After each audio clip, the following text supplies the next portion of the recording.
विद्यार्थियों, आज हम पढ़ेंगे ब्रिटिश संविधान के अंतर्गत अभिसमय का टॉपिक है हमारा। देखिए, अभिसमय को कई नाम दिए गए हैं, कई नामों से पुकारा है। जैसे कि मिल ने इन्हें संविधान के अलिखित नियम कहा है। एंसन ने इन्हें संवैधानिक परंपराओं की संज्ञा दी है। अब हम जाने कि अभिसमय क्या है, इनका अर्थ क्या है, या अभिसमय से हमारा तात्पर्य क्या है। आज जैसे विचारक ने कहा कि अभिसमय उन प्रथाओं, उन आदतों और समझौतों से मिलकर बनते हैं जो कि राजनीतिक नैतिकता के नियम मात्र होने पर भी बड़ी से बड़ी सार्वजनिक सत्ताओं के संबंधों और उनकी गतिविधियों के अधिकांश भाग का नियमन करते हैं। यानी ब्रिटिश शासन व्यवस्था की जो भी संस्थाएं हैं, उन सभी के व्यवहार का नियमन अभिसमयों के द्वारा किया जाता है। हम कहें कि अभिसमय के लक्षण क्या है, तो हम कह सकते हैं कि सबसे पहले अभिसमयों का स्रोत कोई कानून बनाने वाली संस्था न होकर, कानून निर्मात्री कोई संस्था न होकर अभिसमयों का स्रोत प्रथाएं होती हैं। जब कोई प्रथा या परंपरा लंबे समय तक प्रयोग में आती रहती है या लंबे समय तक उसके अनुसार काम किया जाता है, तो वह अपनी उपयोगिता के आधार पर प्रशासन में अपना स्थायित्व बना लेती है और इस प्रकार से वह अभिसमय का रूप ग्रहण कर लेती है। दूसरा लक्षण है कि अभिसमयों का पालन कानूनी या न्यायिक बाध्यता के कारण नहीं किया जाता है, बल्कि अभिसमयों का पालन लोक मत के कारण किया जाता है। अर्थात जनता ऐसा चाहती है, जनता उसे पसंद करती है, इसलिए अभिसमयों का पालन किया जाता है। पारस्परिक सहमति, जो ब्रिटेन के दो प्रमुख राजनीतिक दल हैं जो बारी बारी से सत्ता ग्रहण करते हैं, तो उन दोनों प्रमुख दलों में भी इनके पालन के संबंध में सहमति होती है, इसलिए इनका पालन किया जाता है। और तीसरी बात हम कह सकते हैं कि ये प्रशासन के लिए भी और जनता दोनों के लिए उपयोगी सिद्ध हुए हैं, इसलिए इनका वहां पालन किया जाता है। तीसरा लक्षण है कि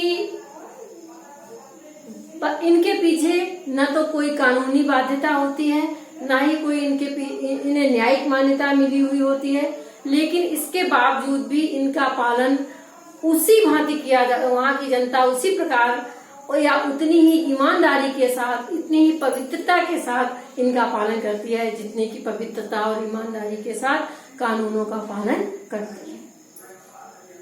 अब हम आगे पढ़ेंगे कि अभिसमय और कानून में क्या अंतर होता है।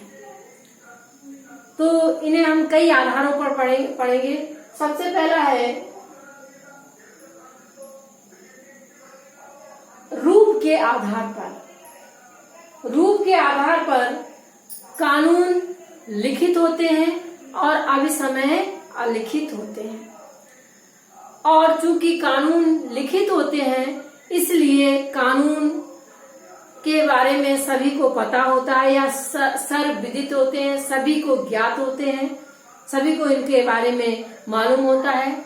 जबकि अभिसमय जो है वो अलिखित होते हैं, इसलिए इनके बारे में ज्यादा जागरूकता नहीं होती है और इनके लिए अत्यधिक जागरूकता की आवश्यकता पड़ती है।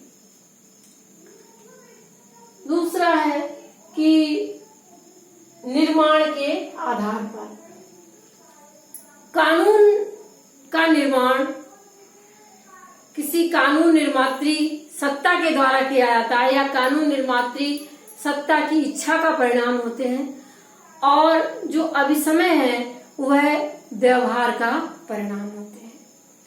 कोई अभिसमय उपयोगी होता है और वो धीरे धीरे प्रशासन में अपना स्थान ग्रहण कर लेता है और इस प्रकार जो है वो अभिसमय के रूप में अभिसमय का रूप प्राप्त कर लेता है। तो इस प्रकार से हम कह सकते हैं कि कानून निर्मात्री इच्छा का परिणाम होता है या किसी कानून निर्मात्री संस्था के द्वारा कानून बनाया जाता है, जबकि अभिसमय जो है वो व्यवहार का परिणाम होते हैं। तीसरा है निश्चितता के आधार पर। कानून चूंकि रूप के आधार पर लिखित होते हैं इसलिए वो निश्चित होते हैं और इसलिए वो स्पष्ट होते हैं। और हम कह सकते हैं कि कानून एक चूंकि उसकी ऐसी विशेषताएं हैं कि लिखित है, स्पष्ट है, निश्चित है, तो कानून जो है वो एक किसी विशेष समय से लागू किए जाते हैं। कानून के बारे में पता रहता है कि कोई कानून किस समय से लागू किया गया है, सभी को इसके बारे में पता रहता है। जबकि अभिसमय जो है वो अलिखित होते हैं और अलिखित होने के कारण अनिश्चित और अस्पष्ट होते हैं। कौन सी प्रथा या परंपरा ने कब अभिसमय का रूप धारण कर लिया, कब अभिसमय बन गया, इसका पता लगाना मुश्किल होता है। इसके बाद है स्वीकृति के आधार पर। कानून के पीछे राज्य की प्रभुत्व शक्ति का दबाव होता है और इसलिए कानून का पालन करना जनता के लिए अनिवार्य होता है। यदि कोई व्यक्ति कानूनों का पालन नहीं करता है तो उसे न्यायालय के द्वारा दंड दिया जाता है। लेकिन अभिसमय का पालन करना व्यक्ति की इच्छा के ऊपर निर्भर रहता है। कोई व्यक्ति इनका पालन करे या ना करे, इनका पालन नहीं करने पर राज्य के द्वारा या न्यायालय के द्वारा किसी प्रकार का कोई दंड नहीं दिया जाता है। इस प्रकार से हम कह सकते हैं कि अभिसमयों के पीछे नैतिक बल होता है, ना कि कानूनी बल। अब नेक्स्ट है कि अभिसमय कौन कौन से अभिसमय हैं, किस किस प्रकार के अभिसमय हैं। तो हम नेक्स्ट पढ़ेंगे कि अभिसमयों का वर्गीकरण।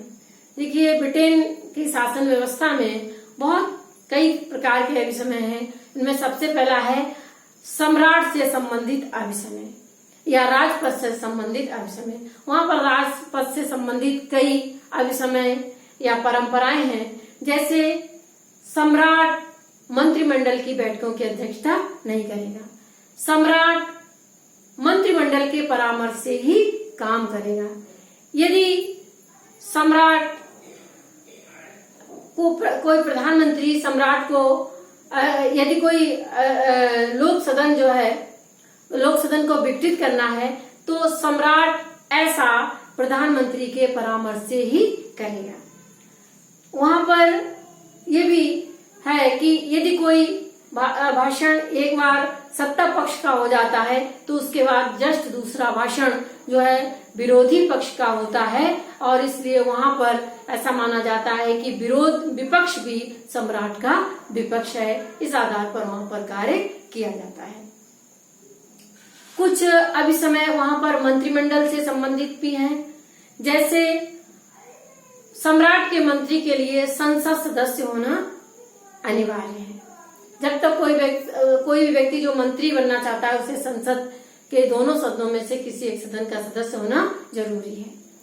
इसके बाद की एक और अभिसमय है कि किसी महत्वपूर्ण प्रश्न पर मंत्रिमंडल लोक सदन में पराजित हो जाता है तो उसे त्याग पद देना पड़ता है या फिर वह सम्राट को लोक सदन विघटित करने का परामर्श दें। लेकिन यदि किसी कम महत्वपूर्ण प्रश्न पर मंत्रिमंडल पराजित होता है तो यह भी अभिसमय है कि उसे त्याग पद देने की जरूरत नहीं होती है।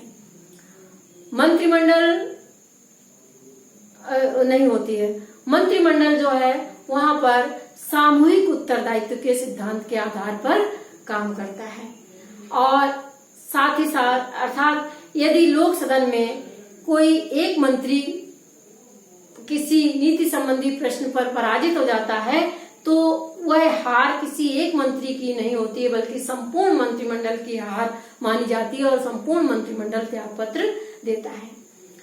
वहां पर प्रधानमंत्री को सामान्यतः ये अधिकार रहता है कि वो अपना मंत्रिमंडल का चयन अपने ही राजनीतिक दल से करे और इस प्रकार से मंत्रियों के चयन में प्रधानमंत्री स्वतंत्र रहता है।